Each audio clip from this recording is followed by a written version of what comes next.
সেটা কি? ইউনাইটেড ফ্রেন্ডসের হয়ে আমি প্রতিনিধিত্ব করছি, সেই কাগজে জমা দিলাম কেটিসিতে। কোন পোস্টে রয়েছেন?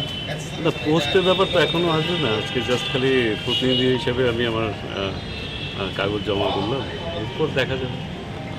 কোনো রকম অসুবিধা হয়েছে কি? না, অসুবিধার তো কোনো কারণ নেই, পত্রপত্রিকায় দেখেছিলাম, কিন্তু আমার তো এসে তা মনে হয়নি। আর আহ, মানিক সাহার সরকার আমার মনে হয় না এমন কিছু করার কেউ সাহস পাবে। এত নিচু স্তরে নেমে এসে ক্রীড়ার আঙিনায় আস্ফালন করার ক্ষমতা দেখানো, আমার মনে হয় কোনো ভুল বোঝাবুঝি হতে পারে, এমন হওয়ার তো কথা না।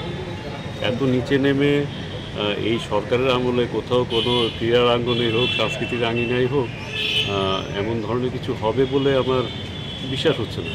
অভিযোগ শোনা যাচ্ছে কয়েক জায়গার থেকে, মানে তারা জমা দিতে পারছে না।